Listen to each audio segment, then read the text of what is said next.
Mi nombre es María Guadalupe Delgado Navarro. Actualmente estoy cursando la licenciatura en Derecho en la Universidad Virtual del Estado de Guanajuato. Mi matrícula es la 21031412. El nombre del reto fue la responsabilidad del Estado mexicano. El módulo es Derechos Humanos en el ámbito internacional volumen 1. El nombre de mi asesor es Diana Patricia Josefina Horcasitas, con fecha de entrega el 18 de mayo del 2025. Para este reto vamos a hacer lectura a dos casos y a contestar unas preguntas. El caso número 1 nos dice: Ana se encontraba pacíficamente repartiendo panfletos a las personas que se manifestaban en Plaza de Armas de su ciudad. El contenido de los panfletos versaba sobre citas bíblicas. Al enterarse de lo que hacía Ana, un policía decidió arrebatarle los panfletos y detenerla, argumentando que no era lugar para repartir ese tipo de información, pues alteraba el orden. Ana permaneció encerrada e incomunicada dentro de la patrulla durante 3 horas, hasta que la manifestación concluyó. Posteriormente, el policía trasladó a Barandito, lugar donde recibió burlas, calificativos peyorativos por parte de la seguridad pública. Luego de un día detenida, la dejaron en libertad. Ana denunció el hecho ante la Fiscalía General del Estado, así como la Comisión Estatal de los Derechos Humanos, pero ambas instituciones omitieron el inicio de cualquier procedimiento, por lo cual Ana acudió a la Justicia Federal, donde se resolvieron incompetentes para reconocer el asunto. 2 años después, Ana presentó su caso ante la Corte Interamericana de los Derechos Humanos, lo cual nos lleva a la siguiente pregunta: ¿consideras que existe responsabilidad por parte del Estado mexicano? Pues sí, en este caso sí, ya que se están violentando los derechos de Ana.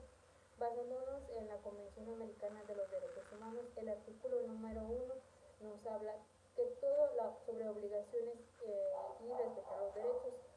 El inciso 1 nos menciona: los estados partes de estas convenciones se comprometen a respetar los derechos y libertades reconocidos en ellas, así como garantizar su libre y pleno ejercicio de toda persona que esté sujeta a su jurisdicción, sin discriminación alguna por motivos de raza, color, sexo, idioma o religión, opiniones políticas o de cualquier otra índole. En esta misma ley nos vamos al artículo 5, donde nos habla sobre el derecho a la integridad personal. Toda persona privada de su libertad será tratada con respeto debido a la dignidad inherente del ser humano. No debió de haber recibido burlas por parte de la misma autoridad. El artículo número 12 nos habla sobre las condiciones de libertad de conciencia y religión. Toda persona tiene derecho a la libertad de conciencia y religión. Este derecho implica la libertad de conservar su religión o creencias, o de cambiar de religión o de creencias, así como de profesar, divulgar su religión o sus creencias individuales colectivamente, tanto en público como en privado. El artículo número 13 nos habla sobre la libertad de pensamiento y de expresión, el cual también fue violado, lo cual nos lleva al artículo 8, que nos habla sobre las garantías judiciales. Toda persona tiene derecho a ser oída con las debidas garantías dentro de un plazo razonable por un juez o un tribunal competente. En tal caso, si Ana cometió alguna infracción respecto a las normas de un estado, debió presentarse ante un juez competente para recibir alguna sanción o ser puesta en libertad de inmediato. El caso número 2. Durante la pandemia por el COVID-2019, el gobernador de una entidad federativa publicó un decreto por medio del cual se declaraba obligatorio el confinamiento en el domicilio particular de los habitantes en un horario de 18 a 9 horas. Asimismo, se preveía una multa de 1,500 pesos a quien infringiera esta disposición. De no contar con los recursos para el pago de la multa, decretó previo son 36 horas de arresto.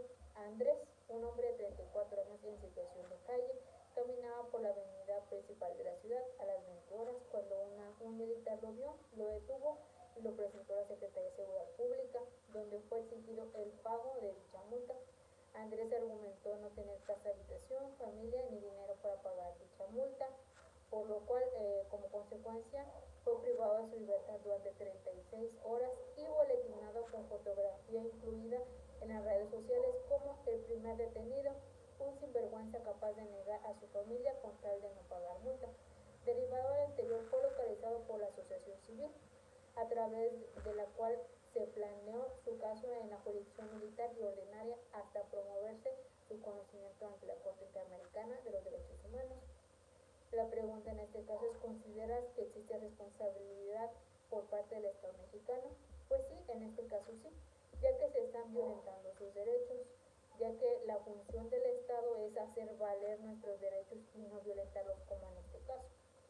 Para aquí nos vamos en el artículo número 5, derecho a la integridad. Toda persona tiene derecho a que se respete su integridad física. Nadie puede ser sometido a torturas o tratos crueles. Toda persona privada de su libertad debe ser tratada con el debido respeto. Estuvo muy mal que hayan publicado su fotografía en las redes sociales. El artículo número 7 nos habla sobre el derecho a la libertad de la persona, que nadie puede ser privado de su libertad física salvo por causas en las condiciones fijadas de antemano en la Constitución Política de los Estados. El artículo número 11 nos habla sobre la honra y la dignidad, pero en este caso el más válido es el artículo número 22, que nos habla sobre el derecho de circulación y a la residencia. Toda persona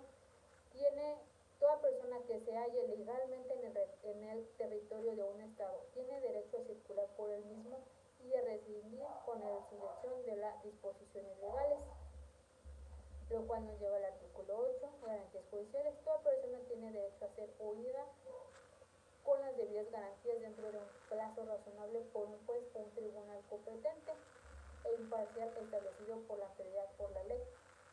Todo esto nos llevó a la Convención Americana de los Derechos Humanos. En el artículo 25, protección judicial, que nos dice que toda persona tiene derecho a un recurso sencillo y rápido o cualquier otro recurso efectivo ante los jueces o tribunales competentes que se ampare contra actos que violen sus derechos fundamentales. Por ello nos lleva a la Corte Interamericana de los Derechos Humanos, la cual nos dice que es el órgano principal autónomo de la Organización de los Estados Americanos, encargado de la protección de los derechos humanos en el continente americano. La Corte Interamericana es el tribunal encargado de velar por el cumplimiento, la aplicación e interpretación de la Convención Americana sobre los Derechos Humanos. Las sentencias que emite la Corte son vinculantes y cuenta con un mecanismo de supervisión, cumplimiento de sentencias, además de facultades consultativas para dictar medidas provisionales. Estas medidas provisionales tienen el objeto de prevenir los daños irreparables a las personas en casos de extrema gravedad y urgencia respecto a la esfera de sus derechos humanos y pueden ser dictados por la Corte ya que tiene conocimiento del caso. Ella recibe y examina comunicaciones en las que un Estado parte alegue que otro Estado ha incurrido en violaciones de los derechos reconocidos por la Convención Americana de conformidad al artículo 45 de dicho instrumento. Es todo, muchas gracias.